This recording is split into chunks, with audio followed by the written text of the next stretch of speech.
کہ شرعی معاملات کو ذاتی مقاصد کے لیے اسے استعمال نہیں کیا جا سکتا۔ جہاد کوئی آدمی کہے کہ لوگوں سے حلف لینا شروع کر دے جہاد کے لیے، انڈیویجول کوئی یا تو اسلامی ریاست کا سربراہ یہ کام کر سکتا ہے یا فوج کا سپہ سالار یہ کام کر سکتا ہے جب اس کو جہاد کی ضرورت ہو۔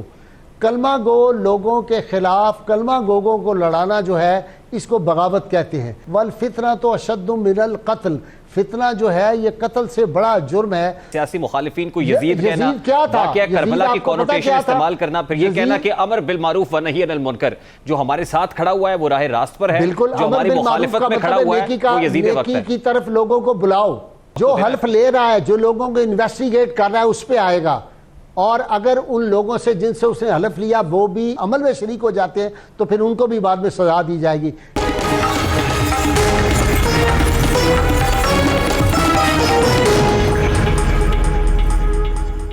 کیا ریاست کے خلاف جہاد کیا جا سکتا ہے؟ اس کی شرعی حیثیت کیا ہے؟ اس پر بات کریں گے اس وقت معروف مذہبی scholar justice retired Nazir Ahmad Ghazi sahib نے ہمیں جوائن کیا ہے۔ السلام علیکم غازی صاحب، بہت بہت شکریہ آپ کے وقت کے لیے۔ سر سب سے پہلے تو بڑا سادہ سا سوال ہے، آپ کی رہنمائی درکار ہے کہ فقہا کے نزدیک اسلامک جورسپروڈنس کے اندر کیا ریاست کے خلاف جہاد کیا جا سکتا ہے؟ اس کی کوئی شرعی حیثیت ہے ریاست کے خلاف جہاد کے اعلان کی؟ ایک میں اصولی بات ریحان آپ کو عرض کر دوں کہ شرعی معاملات کو ذاتی مقاصد کے لیے اسے استعمال نہیں کیا جا سکتا، یہ پہلی بات ہے، اس پہ تمام فقہا متفق ہیں ہمارے۔ اب دوسری بات یہ رہے گی کہ جہاد کوئی آدمی کہے کہ لوگوں سے حلف لینا شروع کر دے جہاد کے لیے، انڈیویجول کوئی یہ نہیں کر سکتا۔ اسلامی ریاست میں یا تو اسلامی ریاست کا سربراہ یہ کام کر سکتا ہے یا فوج کا سپہ سالار یہ کام کر سکتا ہے جب اس کو جہاد کی ضرورت ہو۔ کلمہ گو لوگوں کے خلاف کلمہ گوگوں کو لڑانا جو ہے اس کو بغاوت کہتے ہیں، اس کو انتشار کہتے ہیں، اس کو فتنہ کہتے ہیں، اور قرآن حکیم میں حکم یہ ہے والفتنہ تو اشد من القتل، فتنہ جو ہے یہ قتل سے بڑا جرم ہے، چونکہ فتنہ جو ہے وہ مسلمانوں کے دلوں میں نفرت جو ہے بوتا ہے۔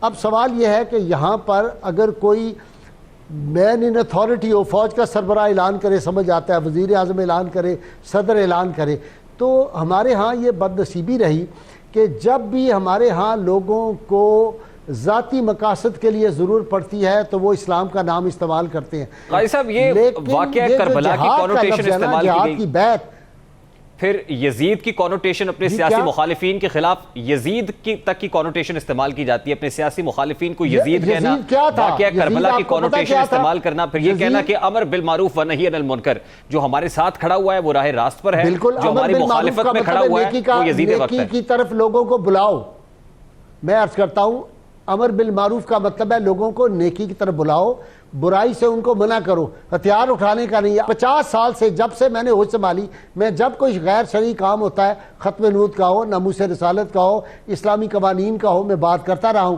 لیکن کیا یہ ہے کہ میں کلاشنکوف اٹھا کے نکل پڑوں میدان میں؟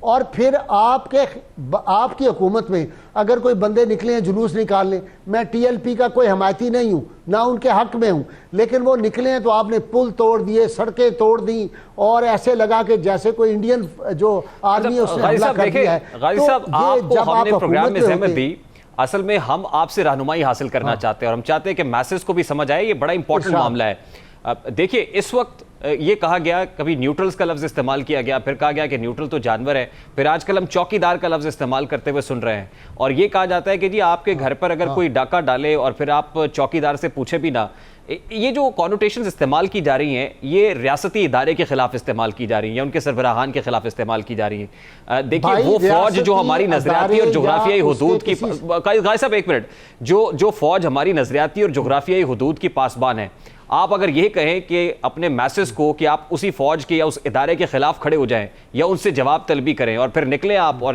چڑھائی کر دیں وفاقی دارالحکومت پر، آپ یہ کہہ رہے ہیں کہ یہ جہاد کے زمرے میں نہیں آتا، پھر یہ جہاد نہیں ہے، کیا ہے یہ سر؟ میں ادب کے ساتھ عرض کروں، ایک واحد ادارہ اس ملک میں رہ گیا ہے جو فوج ہے، جب اس ملک کی وہ میں سمجھتا ہوں کہ جغرافیائی سرحدوں کی بھی حفاظت کرتی ہے، نظریاتی سرحدوں کی بھی۔ آپ فوج کے یہ جو اسلحے ہیں اس کے نام دیکھیں نا، رسول اللہ صلی اللہ علیہ وسلم کے نیزوں کے نام پہ رکھے ہوئے ہیں، تلواروں کے نام پہ رکھے ہوئے ہیں. ہمارے تو جو بم ہیں ان کے نام بھی اسلامی ہیں. ہماری تو جو یونٹ ہیں فوج کی اس کے بھی آپ نعرے دیکھیں، وہ جو ہے غازی یا شہید، یہ نعرے ہیں. اب اگر فوج کے خلاف آپ لوگوں میں نفرت پیدا کر رہے ہیں تو یہ سراسر بغاوت ہے. اور کیا کسی فوج کے معاملے میں کوئی غلط لفظ استعمال کرنے، چوکیدار کہنا، منافق کہنا، وہ جانور کہنا، یہ تو چھوڑیں. ایک عام مسلمان کے بارے میں حکم ہے المسلم من سلم المسلمون من لسانہ و یدہ. مسلمان وہ ہے جس کی زبان سے اور جس کے ہاتھ سے دوسرے مسلمان محفوظ رہے. اب کسی سے حلف لیا جائے کہ آپ جہاد کے لیے نکلے اور ریاست کے خلاف آپ نے جہاد کرنا ہے، ہم حقیقی آزادی کی جنگ لڑ رہے ہیں. اب جو حلف لینے والا ہے اور یہ اوتھ اٹھانے والا ہے جس نے حلف اٹھایا ہے، ان دونوں کے بارے میں کیونکہ اب جزا اور سزا کا نظام ہے تو یہ کس پر پھر سزا بنے گی اور کیا بنے گی؟ مطلب کہ obviously روز محشر ہم نے جواب جو حلف لے رہا ہے، جو لوگوں کو انویسٹیگیٹ کر رہا ہے اس پہ آئے گا. اور اگر ان لوگوں سے جن سے اس نے حلف لیا وہ بھی اس کار میں شریک ہو جاتے ہیں، اس عمل میں شریک ہو جاتے ہیں، تو پھر ان کو بھی بعد میں سزا دی جائے گی.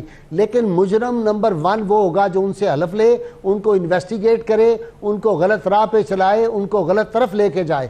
تو پہلے وہ ہوگا، اس کے بعد دوسروں کی باری آئے. تو اگر کوئی ایسا حلف لینے کو کہے جو اس میں شریک کار ہوگا. ویسے تو ہمارے ہاں سر اتنی democracy with in the party بھی نہیں ہے کہ آپ اپنے پارٹی لیڈر سے سوال کر سکیں. لیکن اگر کوئی جرأت اظہار کرے تو ایسے حلف لینے والے سے کیا کہنا چاہیے اس کو؟ اس کو کہنا چاہیے کہ جناب میں اللہ کی اطاعت اور اللہ کے رسول صلی اللہ علیہ وسلم کی اطاعت کروں گا. آپ کی اطاعت مجھ پہ لازم نہیں ہے. آپ ایک سیاسی سربراہ ہیں، آپ کے مجھے پورا حق پہنچتا ہے کہ میں آپ سے اختلاف کروں. سیدنا عمر فاروق رضی اللہ تعالیٰ عنہ کے خلاف آدمی کھڑا ہوتا ہے نا، کہتا ہے یہ 2 چادریں آپ نے کیسے باندھی ہوئی ہیں. ایک عورت کھڑی ہوتی ہے، وہ کہتی ہے حق میں آپ مقرر کرنے لگے، آپ کو کس نے اختیار دیا ہے؟ اللہ اور رسول نے نہیں مقرر کیا.